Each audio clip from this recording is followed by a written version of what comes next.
दोस्तों आज के इस वीडियो में हम जानेंगे जीवाणु यानी बैक्टीरिया, विषाणु यानी वायरस, इन दोनों में क्या अंतर है, यही आज के वीडियो में हम और आप जानेंगे। दोस्तों अगर आप बोर्ड एग्ज़ाम देने वाले हैं या आप अगले साल बोर्ड एग्ज़ाम देंगे तो इस वीडियो को अंत तक देख लीजिए, क्योंकि ये जो जीवाणु और विषाणु में अंतर आता है ये पूरे 3 नंबर का बोर्ड के पेपर में पूछा जाता है प्रश्न, तो इसको तो आपको ज़रूर से जानना चाहिए। आइए देखते हैं पहला अंतर क्या है। देखिए ये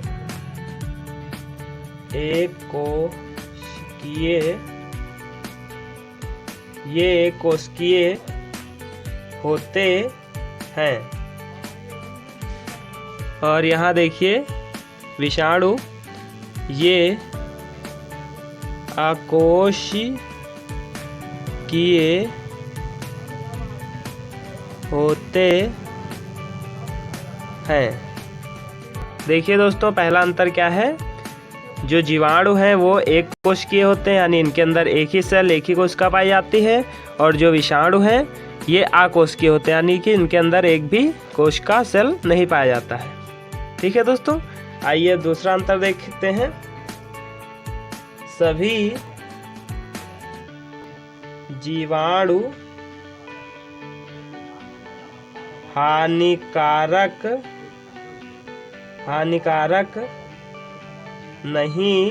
हानिकारक नहीं होते हैं। देखिए प्यारे दोस्तों दूसरा अंतर क्या है, सभी जीवाणु हानिकारक नहीं होते हैं, और इधर देखिए सभी विषाणु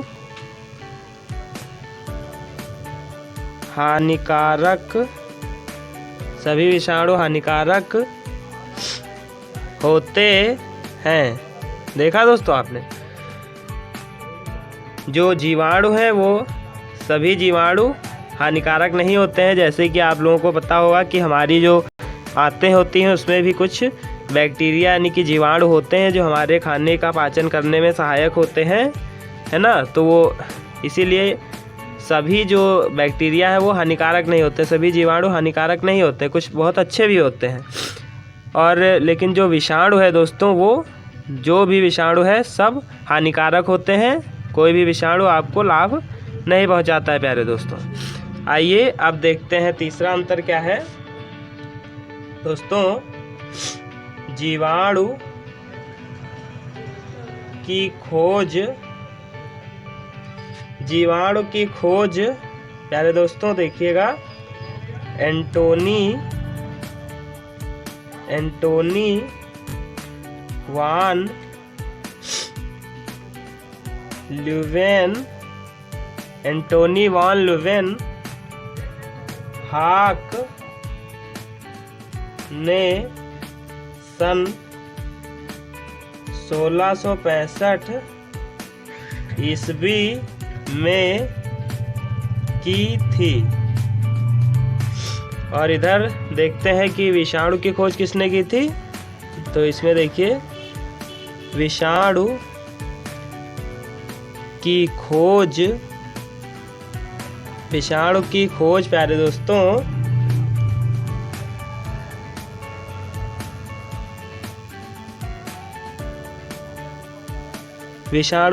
प्यारे दोस्तों आइवानोस्की ने सन 1892 ईस्वी में की थी। देखिए प्यारे दोस्तों जीवाणु की खोज एंटोनी वान लीवेनहॉक ने सन 1665 ईस्वी में की थी, और विषाणु की खोज आइवानोस्की ने सन 1892 ईस्वी में की थी। तो देखिए दोस्तों आपको 3 अंतर पता चल गए। अब आइए देखते हैं चौथा अंतर क्या है। देखिए प्यारे दोस्तों इन्हें नष्ट किया जा सकता है। देखिए प्यारे दोस्तों जो जीवाणु हैं इन्हें नष्ट किया जा सकता है और जो विषाणु है दोस्तों इन्हें नष्ट नहीं किया जा सकता है। देखिए प्यारे दोस्तों, जो आपके जीवाणु हैं इन्हें नष्ट किया जा सकता है, मतलब कि इन्हें दवा के द्वारा इनको ख़त्म कर दिया जा सकता है, मार डाला जा सकता है। लेकिन जो आपके दोस्तों विषाणु हैं इन्हें देखिए क्या लिखा है, इन्हें नष्ट नहीं किया जा सकता, मतलब कि इनको आप निष्क्रिय कर सकते हैं, सुला सकते हैं काफ़ी दिनों के लिए, लेकिन आप इनको नष्ट नहीं कर सकते हैं प्यारे दोस्तों। आइए अब देखते हैं पांचवा अंतर क्या है प्यारे दोस्तों। देखिए प्यारे दोस्तों, इनमें कोशिका भित्ति पाई जाती है। देखिए जीवाणु में कोशिका भित्ति पाई जाती है, और इसमें देखते हैं इनमें कोशिका इनमें कोशिका भित्ति नहीं पाई जाती है। देखिए प्यारे दोस्तों, इधर क्या है, इनमें कोशिका भित्ति पाई जाती है। अब देखिए क्योंकि जो बैक्टीरिया होता है इसमें कोशिका होती है, तो इसलिए इसमें कोशिका भित्ति भी पाई जाती है। और जो विषाणु है इसमें कोशिका नहीं होती है, इसलिए इसमें कोशिका भित्ति भी नहीं पाई जाती है। तो ये तो दोस्तों आप बहुत ही आसानी से याद कर सकते हैं, क्योंकि ये एक बहुत ही इम्पॉर्टेंट समझ लीजिए टॉपिक है ना प्यारे दोस्तों। तो आइए अब हम लोग छठा अंतर देख लेते हैं। देखिए दोस्तों, छठा अंतर क्या है, इनमें प्रोटीन, प्यारे दोस्तों देखिएगा, इनमें प्रोटीन का आवरण नहीं पाया जाता है। प्यारे दोस्तों, इनमें प्रोटीन का आवरण नहीं पाया जाता है, किसमें, जीवाणु में। और इधर देखते हैं हम लोग विषाणु में, इनमें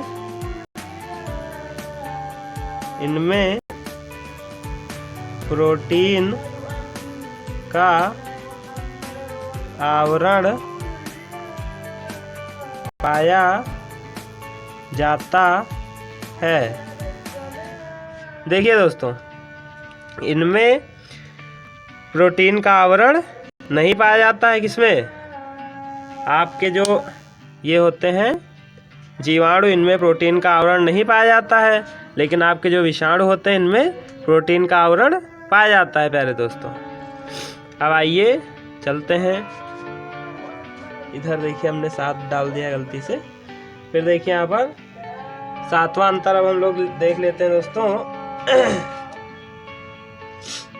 ये प्रकृति में स्वतंत्र रूप से पाए जाते हैं। दोस्तों, जो आपके जीवाणु हैं ये प्रकृति में स्वतंत्र रूप से पाए जाते हैं, यानी इनके ऊपर कोई बंधन नहीं होता है।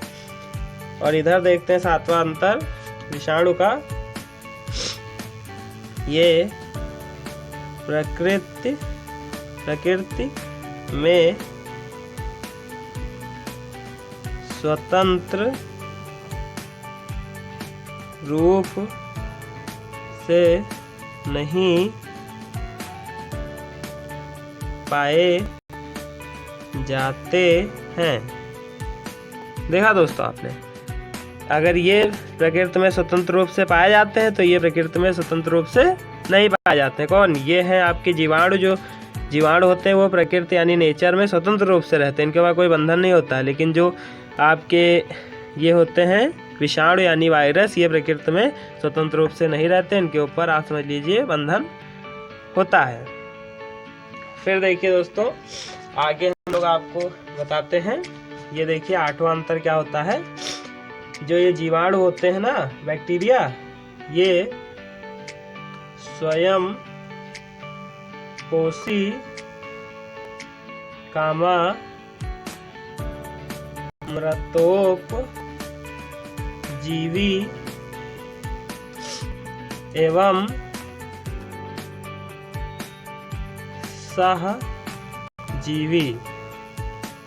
सहजीवी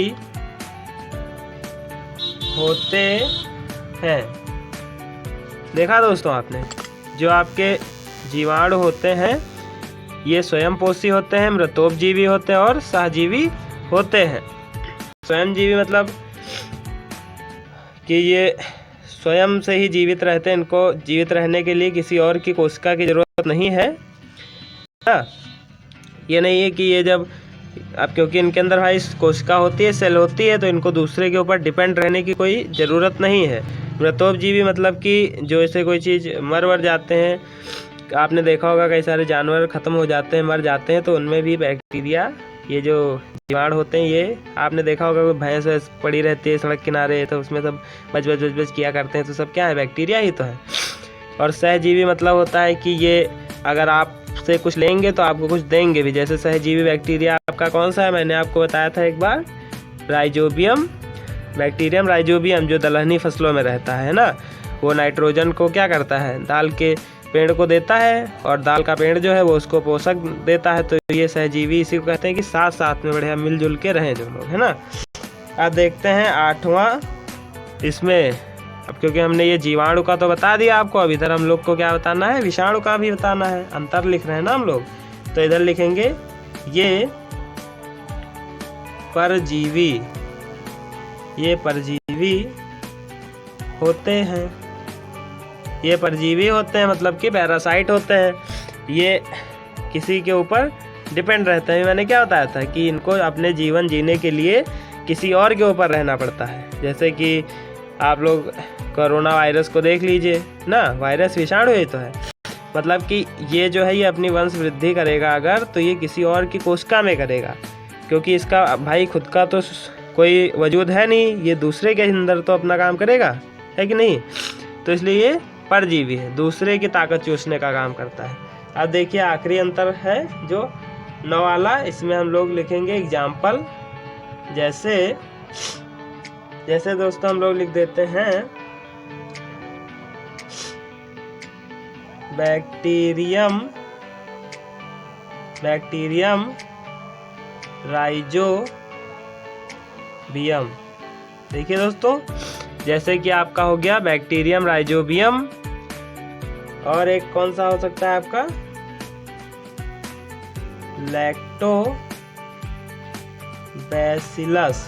लैक्टोबैसिलस, और फिर हम लोग लिख देते हैं आदि। मतलब क्या, अब आपको एग्जाम्पल भी तो देना रहेगा ना, कि आप अंतर के साथ साथ आपको एग्जाम्पल भी बताना है।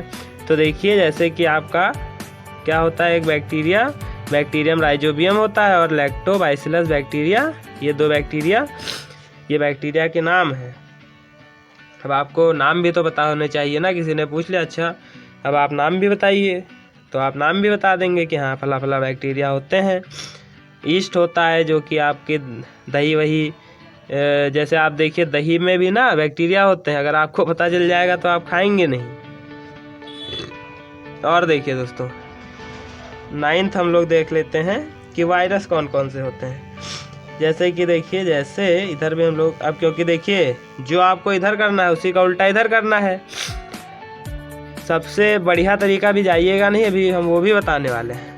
देखिए जैसे कोरोना